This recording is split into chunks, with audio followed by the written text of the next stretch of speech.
Alright, welcome back to another episode of Chronicles from the Cushion, where Tanner and I interview drivers from Northwest Kansas IMCA Racing. My name is Sheldon Wickwar. I founded WheelingAndDeal.com a few years ago, and we're going to jump right into the driver interview. Tonight, we're here at RPM Speedway inside Cody Williams' trailer, so Cody can say hi real quick. Well, alright. Yes, Cody, you can kind of start by just talking about your career, how you got started, and I guess just talk a little bit. my dad and my grandpa both raced. It's been in our family for several years, so that's how we got into it. I started racing go-karts, I think, at the age of 5. Won a lot of features in a go-kart up until I was, 15 or 16, and then I jumped into a hobby stock in 2009, and I've kind of bounced around ever since then. I've been in a sport mod now twice. I've been in a stock car 2 or 3 different times throughout the years. Been a hobby mainly, but we've run a little bit of everything. I had a late model. And my brother raced sprint cars for years, so it's been in our family. So. I'm looking at some of your stats. I know just this past weekend you picked up your 50th sanctioned win. Yep, over at Goodland. Picked up my 50th IMCA sanctioned win in a hobby. I have, I believe, 21 non-sanctioned wins in a hobby too. Then I have 4 stock car wins, 2 IMCA sport mod wins. I was able to double down in a hobby and a sport mod at Goodland. So a couple years ago. So yeah, I've had an incredible career. So. Yeah, for sure. I guess we can start kind of jumping into questions. Obviously, you've mentioned all the different classes of cars you've driven, and obviously 50 wins in the hobby stock sanction, but would hobbies be your favorite class to drive, or do you have a favorite that's not the hobby that you've driven? I really enjoyed the stock car deal. That class is by far the toughest and the cleanest racing in anywhere. So, and the closest. My thing with that is I like to race 3 and 4 or 5 nights a week. It's hard to do that in a stock car without the help and with all the tire work. So we just chose to go back to the hobby, and because that is where my heart is. I enjoy the hobby. We still have the sport mod too, so and I'll be running it some this year at Goodland and Colby's. So. You say that your heart's in the hobby, and for the most part, the first couple, like let's say 5 drivers usually on a night out in the field, it's kind of easy breezy for them, but once you get in the back of the pack, it's kind of a little tough going. Why is that? Is it just because it's kind of a beginner class for stock car and like fendered wheel racing, or what are your thoughts maybe on that? Yes and no. There's some guys that have been racing for 20 years and still don't have the hang of it, but it's supposed to be the beginner. They consider it an amateur class of IMCA, where the stock car is considered a pro class. Big thing is just driving and how hard we drive them. And that goes a long ways with experience. So. Yep. I guess looking at the 2023 season, I was on a pretty good roll, and most of the area tracks have started. Obviously, Colby starts next week, but what does this 2023 season look like, and what's your plans, like big race wise? We're gonna run a lot of stuff in this state of Kansas, Branson. Actually, that's on the question down here, but we're gonna try to chase state points again. I just wanted to become the first driver to win 5 state titles in the state of Kansas. But we're gonna run for a couple track titles, I think, at Colby and Goodland, and see how that goes. And I kind of gave up Dodge because I was down in Goodland, and because Goodland is my favorite racetrack in the state. we have some huge plans, especially with the sport mod. Come July, August, September, we'll go back to Boone. We're gonna go to Harris Clash. We're gonna try to go back to Vegas. So we have a lot of big plans, It's all gonna just depend on how we keep going on the years. So. You just mentioned that Goodland's your favorite track, and something that out of all of the 3/8 miles in the state that you've raced on, such Hayes, Dodge, Joaquini's a big one, Colby, Goodland. What is it about Goodland? Because it's out of all of those, it's the most different, as it's a pretty flat racetrack. That's the whole thing. Is it becomes a driver racetrack. It's not a put your foot to the floorboard and hang on to the banking. It's you have to finesse a car there. You have to be out of the gas, a lot, and not blow the tires off. And a lot of people don't understand that there. So. That's where, and out of the 50 sanctioned wins, I'm gonna say 25 of them came from Goodland. So, I guess we can kind of touch on one of the cooler aspects, I think, of your career is that you kind of put together this team of Williams Motorsports. You've got Branston Arner Jr. obviously in the Sport Compact, and then you ask Tyler Pride to jump into Sport Mod when he can. Talk about being able to do something like that. It's something I dreamed of. 10 years ago I was laughing stock racing. I couldn't finish a race. I was that guy getting lapped to where I became, and I just proved all the haters wrong. They always told me, oh, you'll never get it, you'll never get it.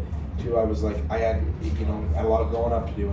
Grew up and, it grew this team, As a rookie in a sport mod, I went out, I made a show at Vegas, and people thought, why are you going to Vegas, And we run in the top 15 out of 150 cars.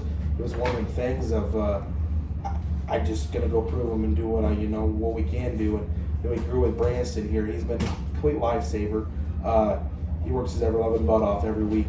And to watch him grow, he doesn't have that opportunity with his family, to be able to do the traveling that we do, and to watch him grow. And then Tyler, that all started as one week we were talking about, hey, you want to drive us to Beatrice this weekend, to became one of my best friends. We talk so much, and I've learned so much from him. Every day that he's around, I'm learning something, because he's had a pretty incredible career. He's second time on the all-time win list in the sport mod, and anybody in IMCA. So that's incredible, and I've learned a ton from him. So, you kind of talked about there, like, proving all of the naysayers and the haters wrong. Is that another part of the 5 title? Other than that's kind of a cool achievement, you being the first driver in all of IMCA classes to win 5 state titles in the state of Kansas. But is that another reason that you want to kind of do it there, to help put the doubters to rest? That's the reason I'm doing this. Everybody, said last year, that oh, how do you beat these guys in the hobby? How do you beat these guys in the hobby? And I was like, guys, it's not that hard. Put your head, down and let's go. And everybody's like, well, the state title is you race more and you'll get it. People don't realize racing more, that's a lot of work, Keep your cars together for that many nights and tell me how hard it is, It's much easier racing one night a week and knowing you have all week just to run one night. Okay, let's go tear the car up in one night. I look at the aspect on Friday nights in Salina, man, I have all weekend yet, And I drive 4 hours across the state, to do it, and it's not easy. Yeah, for sure it takes a lot of hard work. I was kind of looking back at my race pass at the stats, and they only go back to 2016. And I know your career probably started long before 2016. But I did see you had a couple seasons where you got over 10 wins. What's a season like that do for a driver's confidence? Obviously, it's good to win, but what's it like going from, or I guess winning single digits to winning double digits? Yeah. It's huge. My best winning year was 17 and 21. We're looking to top that this year. That's our goal. So I had 15-2 as a double-digit win. I think we had 17 as a double-digit win, and then 21 was a double-digit win, I believe, or 19 and 20. I don't remember exactly all of them that were. And it's an incredible accomplishment. I raced a lot, to get that. But we started the year, last year was my first winless year in my career at anything. I've won every other year, I've had some tough years. That stock car deal, I lost by 22 thousandths of a second one night at Salina last year to Grabowski. Beat him at the finish line, but not the transponder loop. So it was pretty tough, We've already, knocked down 5 this year myself. And, Brancis has knocked a couple down. Tyler's already knocked one down. So we have a goal as a team. We'd like to win 25 races this year as a team. So, yeah. I guess talking about going winless last year, and now you've had a pretty good start to the year this year. Does going winless, I guess, give you more motivation to go out and win early the next season? The end of the year couldn't come fast enough so I can get rid of that race car last year because, it's not going like I wanted to, it was gone, It completely motivated me, but it's hard to get motivated in the same breath of, man, am I washed up? What's going on, Yeah, for sure.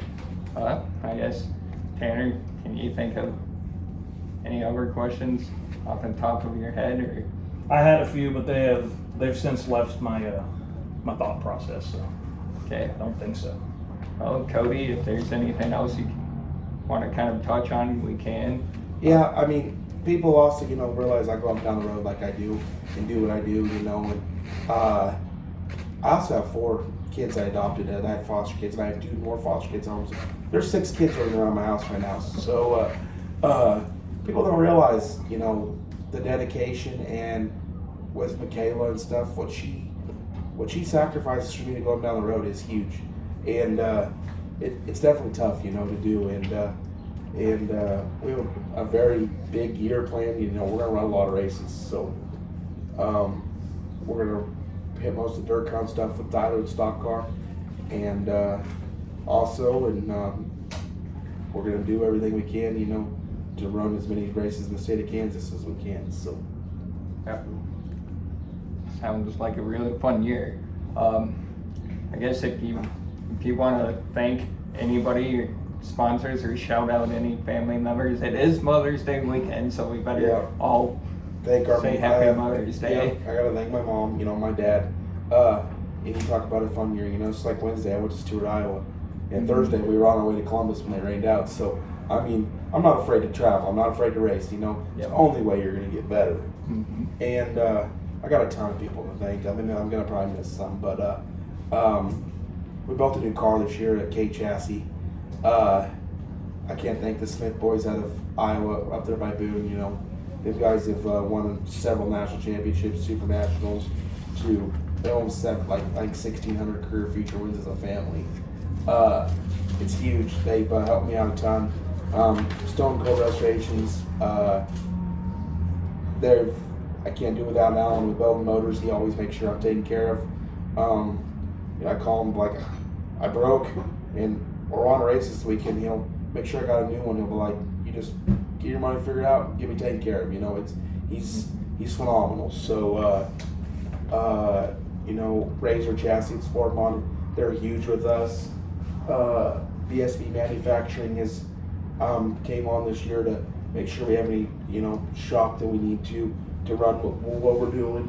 AFCO, Demon Decals.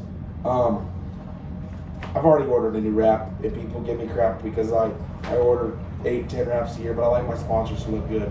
I'm not a fan of these chrome numbers, so I already ordered a new wrap with yellow numbers. They give me a huge discount. Tuxies, Bar and Grill, Augie's Repair, Towing Precision, Hydraulic and Oil. They take care of all my oil needs. I have Central Kansas Salvage, Swift Springs, Frank. Make sure I'm taken care of in the spring department. Gary Clements builds all my transmissions. Minneapolis Refuse, the Hardesties. They Dave Hardesty, raced for years, and I learned a lot from them guys also. DCS Underground, Roth Racing, Justin Carver Livestock, Superior Wheels, Stouts Veterinary, Renegade Towing, Gooyer Farms. I know I'd probably miss a ton. Bedore Racing Products, Pat, they've done wonders. You know, we kind of started a deal together and be able to sell parts and do everything we need to. So.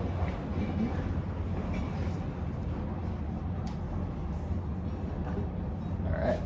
Well, I think we're probably going to let Cody get on out of here, and or not kick him out of his trailer, but we'll let him go get ready.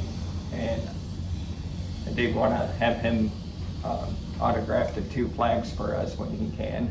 I'll get And that then, done.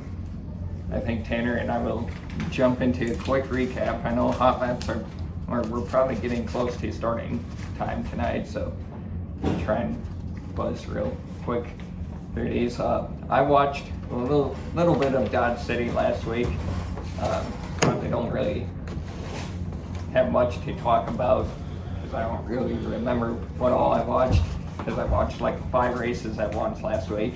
But Matt Ramsey won the Cruisers. Mike Petersilly won yet again in the stock cars. Whether it's his stock car or modified, he just seems to be knocking down the door and winning races left and right. Chris Oliver was second. Michael Pepper was third and gained 4 spots throughout the night. Tyler Walker was 4th and Kyle Muncie 5th for the stock cars.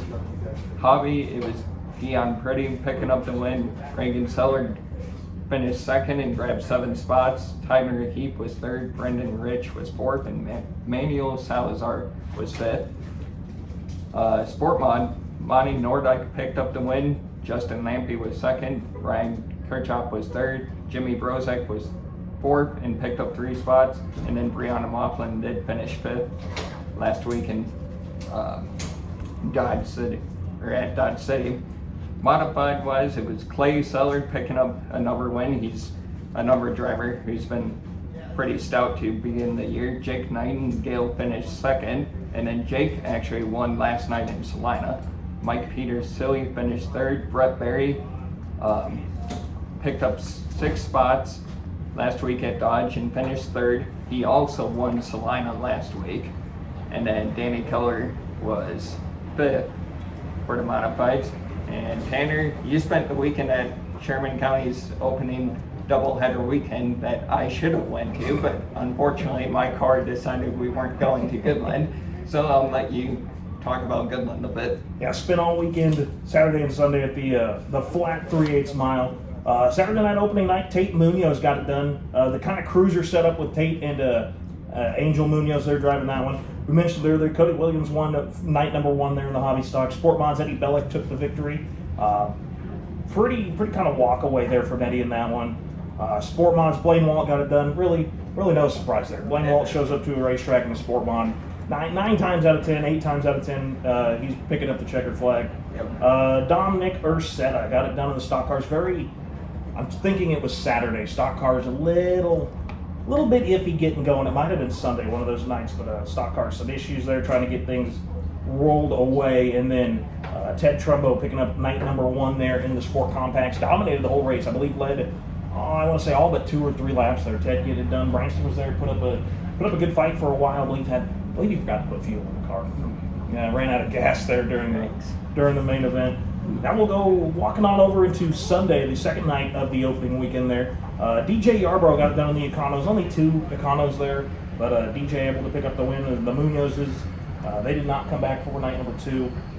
Stock cars, Jason Rogers showed up, got it done. Beat a lot of good drivers. I mean, Tubbs, Tipton, they were all right there. There's one more driver off the top of my head that I can't think of, but it was a pretty good battle for most of the race. It was racy. The track had 3 grooves, pretty much both nights. But yeah, stock cars, it was a fantastic show like always. Cody Williams finished the sweep in the hobby stocks, got it done there again. Eddie Bellick finished the sweep there in the modifieds. Pretty clean there for Eddie, got it done, got out there. I think he had to go through a little bit of traffic there, but got out there and he was gone. Danny Conselman made the trip all the way from, I want to say Colorado Springs. Got it done in the Sport Mods in Branson over here. Got his, I want to say maybe first one of the season at Sherman County Speedway. He might have maybe picked up a victory at Salina, but his first career victory was at Sherman County Speedway. Got one done last weekend as well. Yep, that's pretty cool. And then obviously we're here at RPM, and Last time we ran, the winners in the sport compact was Connor Schwain, and then Zach Olmstead won in the hobby stocks. I believe that was his second, maybe not. Yeah, it was his second. Yep, second I've been a very lonely victory lane with no fans in the stands because Yeah. we did it at the end of the night. It was his second win this year. Yep. And then Boone Evans picked up the sport mod win. Jason Rogers won the stock car event, and then Clay Sullard, like I talked about, he's been pretty stout in the modified and won. I guess, Tanner, you can run through our points leaders real quick. Yeah, points leaders up to this point. I believe this is going to be night 3 here, correct? Yeah. Night 3, night 4 if you count the Sunflower Classic. But so far in the cruisers, Matt Ramsey, they lead the way in that 911 car. Sport compacts, it's Kyle Benoit leading the way at this point. Zach Olmstead, 2 feature wins already. See if he can make it 3 in a row here tonight. Leads the way in the hobbies. Blaine Walt, talked about him every time he unloads. Always fast. No surprise to see him at the top. Stock cars right now, it's Jason Rogers, 2 races into the season, and the Money Man in the modifieds. It's like Money leads the way so far. So a great 2 nights of racing we've had already at the RPM Speedway. I hope night number 3 doesn't disappoint like the rest of them. Yeah, for sure. So I'll say I kind of mentioned Cody's going to sign the flags. Remember, you have a chance to win that if you just go down to the RPM concession stand and just fill out an entry form. We don't ask anything, but just give us a shot on the podcast and give us a listen. Sponsor-wise, I got to thank Carl Red Larson. You know, he does a lot for the area tracks, and he's one of my biggest supporters. Want to shout out Hayes Daily News. They run my articles every week, so that's pretty darn cool to get in the newspaper and have that exposure for Northwest Kansas Racing, or North Central, or Central Kansas Racing. Let's just go Kansas Racing. Kansas Racing, there we go. Everybody who watches at least the first couple episodes should know how I feel about that. Yeah, and then Bulletproof Designs, Cam Gruber. If you need a canopy made, I think or logo, wrap, he does all sorts of stuff, so definitely consider your local option in Cam Gruber. And I guess, Tanner, if you've got a few sponsors. Yeah, I always need to say thank you to Randy LaJoy and Corey LaJoy over there in North Carolina with the Joy of Seating and Safer Racer program. I've partnered with them this year. I've done some stuff with them in the past, but again this year, giving out some certificates to get some discounts on some full containment racing seats. Also need to say thank you to Flex Racing. They have the announcing shirts that I wear this year. If you've seen me in those, there's the company that made them up, so I do need to say thank you to them. And again, Cam Gruber, he redesigned my logo. I need to get some new logos made out for that. And always Madison Reed at the RF Cattle Company. You say thank you to him. Big supporter of the podcast, big friend of the pod. Yep. And then I guess, yeah, thank Cody Williams for joining us. He's getting his car ready, but led us into his trailer, which is pretty cool to do that interview. I guess that pretty much wraps it up. I know Tanner's eager to get it out of here, and I'm ready to make my long trip to the announcer's booth as well. Thank you guys for listening, and make sure you subscribe and tell all of your friends about us, and we'll see you next time. Yep, guys, thanks for listening, and we will see you in a couple weeks.